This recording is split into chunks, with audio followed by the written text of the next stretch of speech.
Petrol में ethanol blend होने और इसका लोगों पर इफेक्ट देखने के बाद मुझे पेट्रोल की ये टाइमलाइन तो क्लियर हो गई है कि चाहे कुछ भी हो जाए उसका फ़ायदा कभी आम लोगों को हो ही नहीं सकता, क्योंकि कोविड के कुछ सालों बाद ही ऑयल प्राइसेस में बहुत बड़ी गिरावट आई थी, लेकिन उसका आम जनता को कोई फ़ायदा नहीं मिला। पेट्रोल की कीमतों में कोई कमी नहीं हुई। इंडिया ने रशिया से भी रिसेंटली डिस्काउंटेड रेट्स पर ऑयल ख़रीदा, लेकिन उसका भी कोई फ़ायदा नॉर्मल लोगों को नहीं हुआ।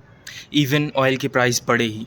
इसके बाद अब जब पेट्रोल में एथेनॉल मिलाया जा रहा है तो उसके बाद भी प्राइजेस कोई कट नहीं हुए हैं। इसके अलावा प्राइस बढ़ी ही हैं फ्यूल की, जबकि इसमें 20% लेस पेट्रोल है।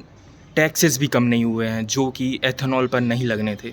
तो यानी आम लोग पैसा भी पूरा दे रहे हैं ऑयल का, ऊपर से इसका माइलेज कम हो रहा है, इसलिए ज़्यादा फ्यूल भरवाना पड़ेगा। यानी इसका मतलब है कि एथेनॉल मिलाने से पब्लिक को तो कोई प्रॉफिट नहीं हुआ है, और ऊपर से जो ओल्ड व्हीकल्स हैं उस पर ethanol blended petrol forcefully impose किया है।